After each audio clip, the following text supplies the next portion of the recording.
Hi friends, I hope you are doing well. Yes, நல்ல preparation போயிட்டு இருக்கும் நம்புறேன். TET exam 2025, it's almost nearing.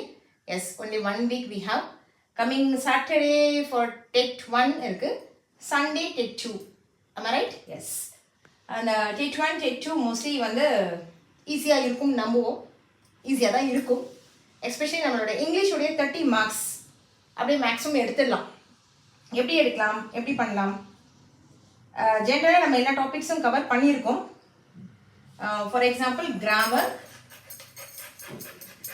கிராமரில் வந்து நம்ம என்ன எக்ஸ்பெக்டட் டாபிக்ஸ் இருக்குது அப்படின்னு பார்த்தீங்கன்னா active voice to passive voice, this I dealt கிளாஸில் போட்டிருக்கேன், நீங்கள் பார்க்கலாம். And direct speech to indirect speech இதுவும் இருக்குது, ரெடியாக இருக்குது, நீங்கள் பார்த்துக்கலாம். And next simple compound complex, simple complex and compound. Okay, yes, this is also ready. And conditional clauses, that is if clause or unless, if or unless in the conditional clause, we call this as conditional clause. And next, degrees of comparison,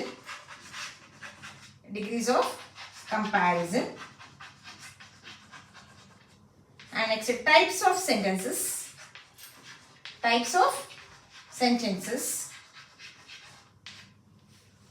Okay, yes. So active voice to passive voice எப்படி பண்ணனும்? Sentence இருக்கும், subject verb object இருக்கும். Object எடுத்து சப்ஜெக்டா போட்டுட்டு சப்ஜெக்டா ஆப்ஜெக்டா மாத்தும்போது tense வந்து மாறக்கூடாது, அங்க இருக்கிற டென்ஸ் அப்படியே இருக்கணும். verb மட்டும் செக் பண்ணிக்கங்க, அதுக்கேற்ற மாதிரி கூட ஒரு பாசிவ் ஃபார்மா மாத்ததுனால பாஸ்ட் பார்ட்டிசிபல் வேர்ட் யூஸ் பண்ணி will change that. Direct speech to indirect speech பண்ணும்போது 5 விஷயம் ஞாபகம் வச்சுக்கணும். ரிப்போர்ட்டிங் verb செக் பண்ணணும், கமாஸ் இன்வெர்டட் கமாஸ் எடுத்துடணும். இங்கே டென்ஸ் நம்ம இங்கே என்ன ரிப்போர்ட்டிங் verb இருக்கோ அதுக்கேற்ற மாதிரி பார்க்கும்போது ப்ரெசென்ட் பாஸ்ட்டாக மாறும், பாஸ்ட் பார்ட்டிசிபலாக மாறும். You have to check that. And simple compound complex, it's very simple. எல்லாம் அந்த டேப்லெட் காலம்ஸ் செக் பண்ணிக்கோங்க. சிம்பிளுக்கு என்ன யூஸ் பண்ணணும், ஃப்ரேசஸ் யூஸ் பண்ணுவோம். காம்பவுண்டுக்கு கன்ஜங்ஷன்ஸ், கோஆர்டினேட்டிங் கன்ஜங்ஷன்ஸ் யூஸ் பண்ணுவோம். காம்ப்ளெக்ஸ்க்கு சப்பார்டினேட்டிங் கன்ஜங்ஷன்ஸ் யூஸ் பண்ணுவோம். இஃப் ஆர் அன்லஸ்க்கு கண்டிஷனல் கிளாஸ், அதுக்கு ஒரு டைப் 3 இருக்குது, 3 டைப்ஸ் இருக்குது, ப்ளஸ் ஒரு 0 கிளாஸ் இருக்குது. ஆல்ரெடி எல்லாமே உங்களுக்கு கிளாஸில் சொல்லியிருக்கேன், செக் பண்ணிக்கோங்க. டிகிரிஸ் ஆஃப் கம்பேரிசன், பாசிட்டிவாக, கம்பேரிட்டிவாக, சூப்பர்லேட்டிவாக. பாசிட்டிவாக இருந்தால் ஆஸ், அட்ஜெக்டிவ் ஆஸ் இருக்கும். கம்பேரிட்டிவாக இருந்தால் இஆர் தான் இருக்கும். சூப்பர்லேட்டிவாக இருந்தால் த எஸ்டி ஃபார்மில் இருக்கும். Okay, and types of sentences, there are 4 types of sentences: declarative, interrogative, imperative, exclamatory. Yes, so this is a thing. இன்னும் ரிமைனிங் டாபிக்ஸ் என்ன அப்படின்னா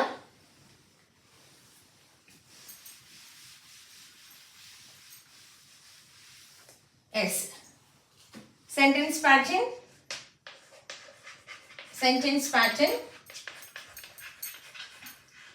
subject verb object, complement, indirect object, direct object, adjunct, இவ்வளவுதான் விஷயம். Sentence பேட்டர்ன்ல இதான் இருக்கு. And next articles லேட்டஸ்டா classes போட்டிருக்கேன், உங்களுக்கு செக் பண்ணிக்கோங்க. And preposition in, on, under, position of the noun. And next, conjunction, coordinating conjunction and subordinating conjunctions add பண்ணி sentences join பண்ற மாதிரி இருக்கும். Error spotting, errors. இந்த errors எங்க இருந்து வரும், என்ன questions errors வரும்னா, இப்போ நம்ம என்னெல்லாம் டாபிக்ஸ் கிராமர்ல பார்த்தோமோ அதுல இருந்து எதை வச்சினாலும் questions வரும். That is the error.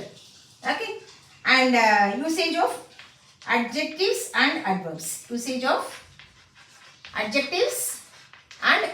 adverbs எப்படிலாம் யூஸ் ஆகுது, adjectives எங்கெல்லாம் யூஸ் பண்ணுவோம் அப்படின்ற மாதிரி questions.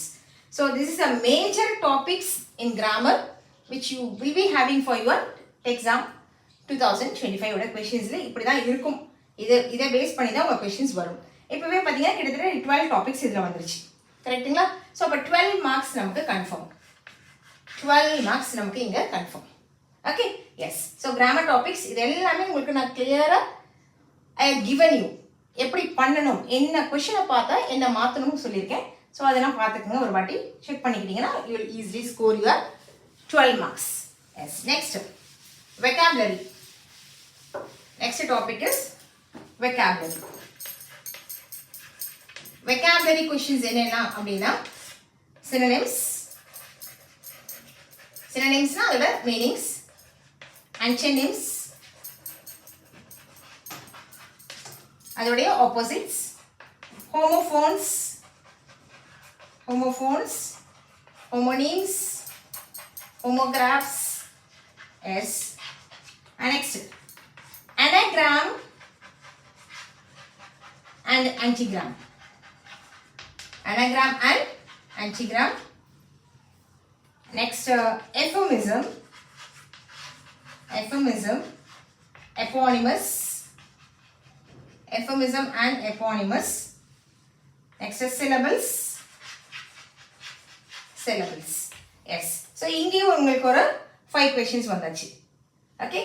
Synonyms நம்மளுடைய 6th to 10th even 12th வரைக்குமே இருக்கிற level of synonyms lessonsல இருக்கிறத பார்த்து வைங்க. அதோட antonyms it will be easy. Opposites words தான். Homophones, homonyms, homographs உங்களுக்கு வீடியோ கொடுத்துருக்கேன், செக் பண்ணுங்க. Anagram and antigram and euphemism and eponymous. இந்த anagram என்னன்னா, anagram and antigram ரெண்டுமே என்ன அப்படின்னா கொடுத்துருக்க வேர்ட்லேருந்து அப்படியே மாற்றுறது. இப்போ லெமன் அது என்னவாகும்னா மெலன், அவ்வளோதான். லெமன் மெலன், இதுதான் anagram. antigram என்னும் போது என்ன அப்படின்னா அப்படியே அதோடைய நெகட்டிவ் வேர்டாக போகும். Okay, S. நெக்ஸ்ட் எஃபமிசம் என்றது வந்து என்னன்னா ஒரு வேர்டை வந்து பாசிட்டிவாக சொல்லணும். இப்போ ஃபார் எக்ஸாம்பிள் நம்ம என்ன சொல்லுவோம்னா, இவங்களெல்லாம் பார்த்தோன்னா யாராவது கால் நடக்க முடியாமல் கஷ்டப்படுறாங்கன்னா அவங்க வந்து லேம் அப்படின்னு சொல்லுவோம். கண்ணு தெரியாதவங்க பிளைண்ட் அப்படின்னு சொல்லுவோம். அந்த மாதிரி சொல்லாமல் அந்த எஃபமிசம் அது என்ன பண்ணுவோம்னா அந்த பிளைண்டுன்ற பீப்புளை என்னன்னு சொல்லலாம் அப்படின்னா விஷுவலி சேலஞ்ச் அப்படின்னு சொல்லலாம். Visually challenge. லேம் கால் இதுவாக இருக்கவங்கன்னா அவங்களை ஃபிசிக்கலி சேலஞ்ச். ஸோ இந்த வேர்ட்ஸ் தான் we call it as euphemism. Okay. Eponymous என்ன அப்படின்னா ஒருத்தருடைய பேர்லேருந்து நமக்கு வேர்ட்ஸ் கிடைக்கும். அவங்க என்ன கண்டுபிடிச்சாங்களோ அவங்கள வச்சு அப்படியே அந்த வேர்ட் கண்டுபிடிப்போம், வேர்ட் கொடுத்துருவோம், அது அவங்களோட word. That is called as eponymous. Syllabus நம்ம கிளாஸ் ஆல்ரெடி பண்ணியிருக்கோம், நீங்கள் செக் பண்ணிக்கலாம். Okay, yes. உங்களுக்கு வேணும்னா எக்ஸாம் போகிறதுக்கு முன்னாடி உங்களுடைய இந்த அனகிராம், ஆன்டிகிராம், எஃபமிசம், எப்பானிமஸ்க்கு வந்து நான் உங்களுக்கு டீட்டெயிலாக ஒரு வீடியோ கொடுக்குறேன். Yes. Next, idioms and phrases. Idioms and phrases. And next, compound words.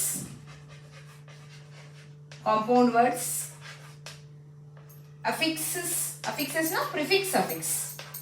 Prefix na முன்னாடி ஆட் பண்றது, suffix na பின்னாடி ஆட் பண்றது. Compound words நம்ம ஆல்ரெடி கிளாஸ் கொடுத்திருக்கேன், செக் பண்ணலாம். And next, singular plural. Singular or plural. And next, preposition phrase. And next, one word substitution or full meaning adukana or word, that is one word substitution. And abbreviations is very important, check pannunga. Yes, so these are the vocabulary topics. So nearly you have got 11 topics here.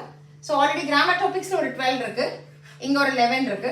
So nearly you have got your 23 marks here. ரொம்ப easy scoring. இந்த vocabularies தான் ரொம்ப ஈஸியாக பண்ணிடலாம். So 23 marks உங்களுக்கு ஈஸியாக வந்துடும். இது தவிர்த்து வாட் எல்ஸ் யூ ஹேவ் அப்படின்னா poem and poet. Poems and poets. நீங்கள் எல்லா லெசன்ஸும் எல்லா யூனிட்ஸுமே எடுத்து வச்சுக்கோங்க 6 to 12 வரைக்கும். ஜஸ்ட் உங்களுடைய இதில் பாருங்கள், நீங்கள் ஃபுல்லாக டீட்டெயிலாக படிக்க உங்களுக்கு டைம் இல்லை அப்படின்னா கூட உங்களுடைய கண்டென்ட் இருக்கும்ல, ரீடருடைய கண்டென்ட், ஓகே, அந்த எடுத்து பாருங்கள். அதில் யூனிட் 1, யூனிட் 2, யூனிட் 3 எல்லாம் கொடுத்துருப்பாங்க. Name, poem name, poet name எல்லாத்துலேயுமே இருக்கும். எல்லாமே 6 to 12 வரைக்கும் இருக்கிற எல்லா ரீடர்ஸ்லையுமே உங்களோட ஃப்ரண்ட்டில் இருக்கிற கண்டென்ட் பேஜ்லேருந்தே நீங்கள் இந்த கொஷின்ஸை படிச்சிடலாம். So surely will get your marks. அதில் மோஸ்ட்லி ஒரு மார்க் கொஷின் வருது.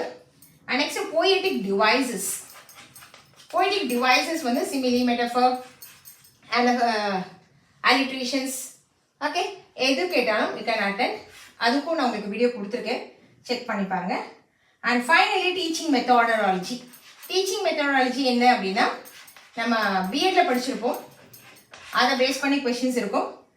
இது மோஸ்ட்லி எப்படி இருக்கும் அப்படின்னா குழந்தைங்களோட சைக்காலஜிக்கு புரிஞ்சுக்கிற மாதிரி how we are doing அது பேஸ் பண்ணி உங்களுடைய ஒரு கொஷின் கண்டிப்பாக இருக்கும். அதான் டீச்சிங் மெத்தடாலஜி. அண்ட் ஃபோனடிக்ஸ் ஒரு கொஷின் வந்து ஃபோனடிக்ஸ் வச்சு இருக்கும், சவுண்டு வச்சு. ஓகேங்களா? எஸ். ஸோ இப்போ இங்கே கிட்டத்தட்ட ஒரு 23 மார்க்ஸ் அங்கே வந்துருச்சு. போய்டிக் டிவைஸ்க்கு ஒரு மார்க்னா கூட 24 மார்க்ஸ் வந்துடும். டீச்சிங் மெத்தடாலஜி வச்சு ஒரு கொஷின் 25 அண்ட் ஃபோனடிக்ஸ் வச்சு ஒரு கொஷின் ஸோ 26. கிட்டத்தட்ட 26 கொஷின்ஸ் எக்ஸ்பெக்டடாக இந்த ஏரியாவிலேருந்து தான் வரும். ரிமைனிங் எப்படி என்னன்றதை பார்க்கலாம்.